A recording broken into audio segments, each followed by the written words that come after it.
Sectors જે ગવર્મેન્ટના છે એમાંથી એક આ સેક્ટર પણ છે. અહીંયા પણ નવા ઓર્ડર્સ જે છે, નવી પાઇપલાઇન્સ, જે રીતના એક આ સેક્ટરના એક ગ્રોથને લઈને જે એક વાત થઈ રહી છે, અલોકેશન, એક્ઝિક્યુશન, કઈ રીતે રેલવે માટે ઓપોર્ચ્યુનિટીઝ તમે જોઈ રહ્યા છો?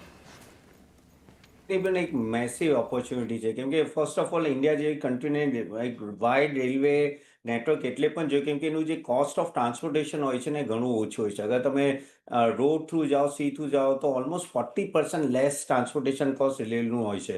એના લીધે ઘણી બધી કંપનીઓ પણ રેલવે ટ્રાન્સપોર્ટેશન પ્રિફર કરે છે કેમ કે એનો ફ્રેટ કોસ્ટ ઘણા નીચે આવી જાય. અને ગવર્મેન્ટને પણ આ ખબર છે. તમે કોઈ પણ અગર મોટી ઇકોનોમીમાં જશો, અગર એને ડેવલપ થવું છે તો એ લોકોનું રેલવે નેટવર્ક ઘણું સ્ટ્રોંગ હોવું જોઈએ. અને એ જ ઇન્ડિયા ડેવલપ કરી રહ્યું છે. અગર તમે જો તો ઓલમોસ્ટ 2.5 લાખ કરોડનું ઓલમોસ્ટ બજેટ એલોકેશન છે, આગળ જઈને ઓલમોસ્ટ 5 થી 10% વધશે દર વર્ષે એવું લાગે છે. ઓલમોસ્ટ 200થી વધારે વંદે ભારત સ્લીપર નો ટ્રેન સેટનું ઓર્ડરો આપી રહ્યા છે. અને આગળ જઈને પણ ખાસા એવા ઇન્ફ્રાસ્ટ્રક્ચર પર ફોકસ કર્યું છે. જે રીતે ઇન્ડિયન રેલવેમાં પણ અગર તમે જુઓ તો જે ફ્રેટના જે કોચિસ છે એના પર ઘણો બધો ફોકસ કરી રહ્યા છે ગવર્મેન્ટ. સો અમૃત ભારત સ્ટેશન સ્કીમ છે, ઓલમોસ્ટ 1300+ સ્ટેશન પર એ લોકો કામ કરવાના છે. એટલે આ કહેવાય ને કે એક આખું નેટવર્ક ઊભું થઈ રહ્યું છે ને એમાં એક ઘણું એવું ઘણા બધા વેન્ડર્સ છે ને એ બધાને ફાયદો થશે at the end of the day, કેમ કે ફ્રેટ કોરિડોર જે હવે ડેવલપ કર્યા છે પણ ઘણા મેસિવ ફ્રેટ કોરિડોર છે. એના લીધે શું થાય કે ટ્રાન્સપોર્ટેશન અને ખાસ કરીને ફ્રેટ કેરીડ ગુડ્સનો એકદમ ફાસ્ટ થઈ શકે છે. એના લીધે તમારા ફ્રેટ ઘણા નીચે પણ આવી જાય છે. તો ત્યાં પણ એક ઘણી મોટી વિઝિબિલિટી છે અને કેપેક્સની પણ બહુ વિઝિબિલિટી છે. તો આઈ થિંક આ એઝ અ સેક્ટર આ પણ એક મોટો સેક્ટર છે જે આવતા 5-10 વર્ષ ખાસો એવો ડેવલપ થશે. અગર આપણે કહી રહ્યા કે 4th largest ઇકોનોમીથી 3rd largest economy જવું છે, તેમાં રેલવેનો પણ બહુ મોટો ભાગ હશે.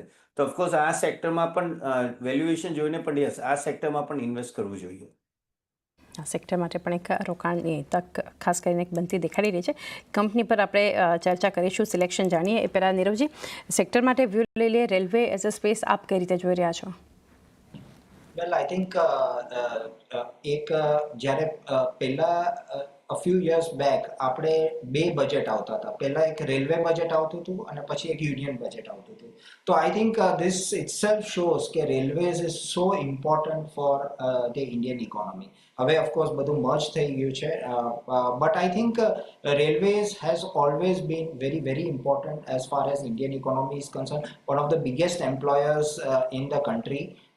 અને as we rightly discussed just now કે મોડર્નાઇઝેશન પર થ્રસ્ટ ઇઝ વેરી નેસેસરી, કેમ કે ગવર્મેન્ટનું વ્યૂ છે કે ધ ફ્રેટનું જે શેર છે that should increase to 45% in the next few years as far as railways is concerned. આ બધું ક્યારે થશે? જ્યારે રેલવેઝની સ્પીડ વધશે. તો I think the dedicated freight corridor જે છે જેમાં એક freight trains move on a separate corridor altogether.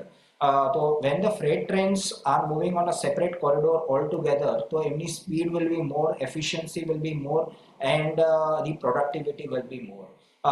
At the same time, passenger trains માં જે મોડર્નાઇઝેશન આવી રહ્યું છે એમાં no doubt I think Vande Bharat trains છે અને a whole host of other things which are being planned, increasing the speed of the railways, average speed વધારવાની. અને એના માટે railway safety becomes very important, કેમ કે જ્યારે તમારી speeds are your trains are running at very high speeds તો કોલિઝનનું જે ડર રહે છે એના લીધે ગવર્મેન્ટે કવચ જે છે એના ઉપર ખૂબ જ થ્રસ્ટ આપ્યું છે. અને a lot of companies are competing for the કવચ also, that is the anti-collision device. તો આમાં I think there are a lot of interesting plays which can be considered. તો I think apart from railways ના તો જે names છે they are not everybody, but I think કવચમાં there are a lot of interesting plays. તો Kernex Microsystem છે અને એક company which has done exceptionally well, HBL Engineering Systems. અને હવે કોન્કોર્ડ કંટ્રોલ કરીને એક કંપની છે, એમને બી હમણાં recently they won an order for કવચ.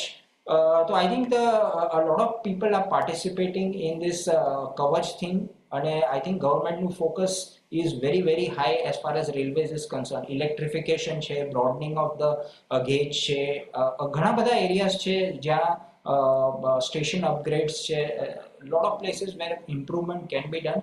અને ગવર્મેન્ટે આઉટલે બી વધાર્યું છે. I think in 2026 government is planning to spend about 2.5 lakh crores તો I think going forward it's going to increase અને I think these two sectors are going to shine, I think defense and railways. એક view overall જોઈ રહ્યા છે એક railway sector માટે પણ એક સારી તક આવનારા સમયમાં લાંબા ગાળા માટે.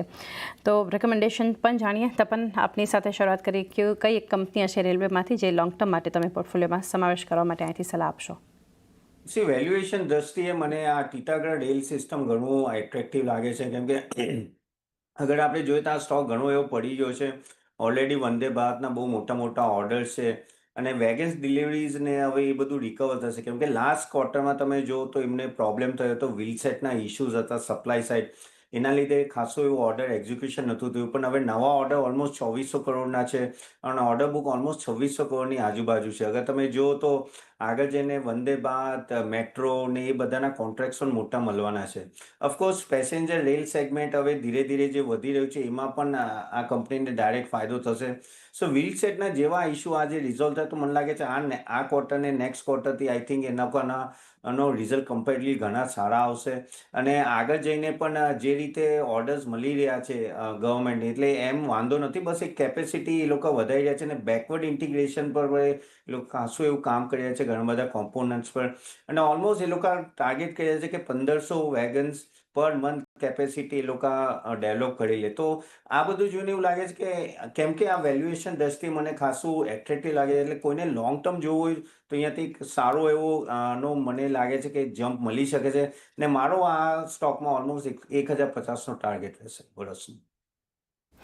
1050ના એક વર્ષ માટેનો ટાર્ગેટ ટીટાગઢ રેલ સિસ્ટમ્સ પર એક રેકમેન્ડેશન આ સ્પેસમાંથી તપન તરફથી. નીરવજી, આપની પાસેથી જાણીએ રેલવે સ્પેસમાંથી company. Well, I think we have to combine a few things together. એટલે I think જેમ આપણે કહીએ છીએ કે data is the new oil, તો I think telecom becomes very important. અને ટેલિકોમ અને રેલને મર્જ કરીએ તો we get રેલટેલ. તો આઈ થિંક જે રેલવેઝના ગ્રોથમાં આઈ થિંક ડેટા છે કે ઓપ્ટિક ફાઇબર છે, I think they can play a very important role. કેમ કે આખું સિગ્નલિંગ સિસ્ટમ છે કે આઈ થિંક જે data which is used by the normal people, data which is used for doing the reservations, etc. So I think there's a lot of scope for telecom, and there's एक role છે જે telecom can play a very very constructive role in lifting the railways to the next level.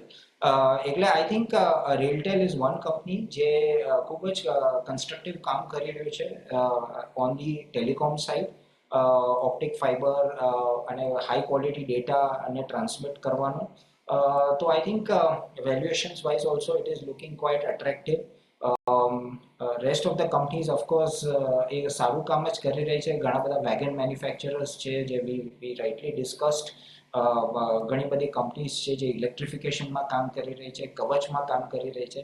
But I think I'll go with Railtel, કેમ કે I think it is providing a very big backbone support to the Indian Railways. RailTel માટે એક પસંદગી આપણે જોઈ રહ્યા છીએ અહીંયાથી, ખાસ કરીને સ્પેસમાંથી નીરવજી તરફથી. તો એ સાથે જ